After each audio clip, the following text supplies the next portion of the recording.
আসসালামু আলাইকুম প্রিয় শিক্ষার্থীবৃন্দু। তো তোমরা যারা আমার এডুকেশন 24 চ্যানেলটি এখনও সাবস্ক্রাইব করো নাই তারা অবশ্যই সাবস্ক্রাইব করে পাশে থাকবে।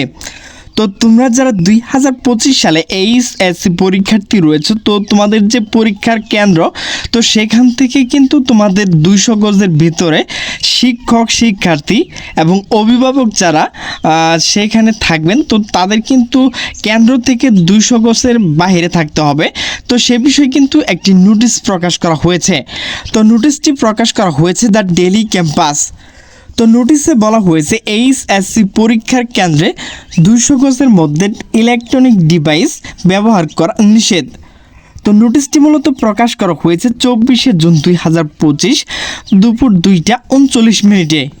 তো নোটিশে বলা হয়েছে আগামী 26শে জুন থেকে সারা দেশ একযুগে চলতি বছরে এইচএসসি ও সমান পরীক্ষা শুরু হচ্ছে।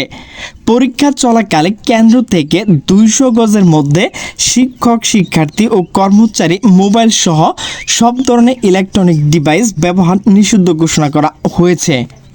শিক্ষা উপদেষ্টা অধ্যাপক ডক্টর চৌধুরী রফিকুল আবরারের সভাপতিত্বে সম্প্রতি মন্ত্রণালয় সভাকক্ষে আয়োজিত সভা এইচএসসি ও সমান পরীক্ষা সুষ্ঠু ও সুশৃঙ্খলভাবে আয়োজনের লক্ষ্যে এইসব সিদ্ধান্ত নেওয়া হয়েছে। আজ মঙ্গলবার 24শে জুন গণমাধ্যম পাঠানো এক প্রেস বিজ্ঞপ্তিতে এই তথ্য জানানো হয়।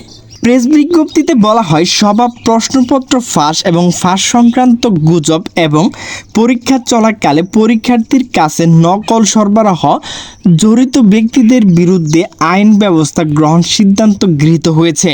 পরীক্ষায় সুষ্ঠু ও শান্তিপূর্ণ পরিবেশ বজায় রাখার জন্য জেলা প্রশাসক ও আইন শৃঙ্খলা বাহিনীর পাশাপাশি বাংলাদেশ সেনাবাহিনীকে দায়িত্ব পালনের সিদ্ধান্ত গৃহীত হয়েছে।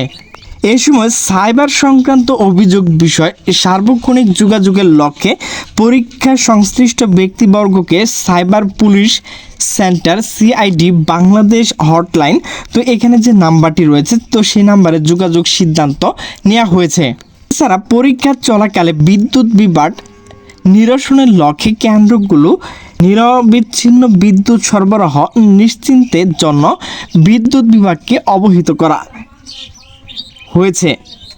পরীক্ষা শুরু কমপক্ষে 30 মিনিট আগে পরীক্ষার্থীকে অবশ্যই কেন্দ্রে প্রবেশ করতে হবে এবং এ সময় পর কোনো শিক্ষার্থী পরীক্ষা কেন্দ্রে প্রবেশ করতে দেওয়া হবে না।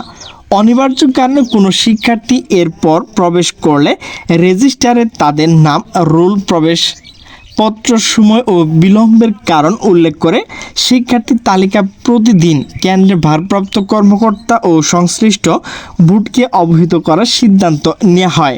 এছাড়া প্রাকৃতিক দুর্যোগের কারণে কোনো কক্ষে পরীক্ষা বিলম্ব শুরু হলে যত মিনিট পরে পরীক্ষা শুরু হবে পরীক্ষার্থী ততটুকু সময় প্রদান করা সিদ্ধান্ত নেওয়া হয়েছে। তো প্রিয় শিক্ষার্থী, তোমাদেরকে বলবো, যদি তোমরা নকল করার চেষ্টা করো তাহলে কিন্তু তোমাদের আইনে ব্যবস্থা নেওয়া হবে। তো প্রিয় শিক্ষার্থীবৃন্দ, তো তোমাদের যে পরীক্ষাটি, তো সেটি কিন্তু তোমাদের অবশ্যই ভালোভাবে পড়তে হবে এবং নকলের যে বিষয়টি সেটি কিন্তু মাথায় আনা যাবে না। তো প্রিয় শিক্ষার্থীবৃন্দ, আমার ভিডিওটি যদি ভালো লাগে তাহলে অবশ্যই লাইক, কমেন্ট, শেয়ার করবে। তো সকলে সুস্থ থাকবে, ভালো থাকবে। আল্লাহ হাফেজ।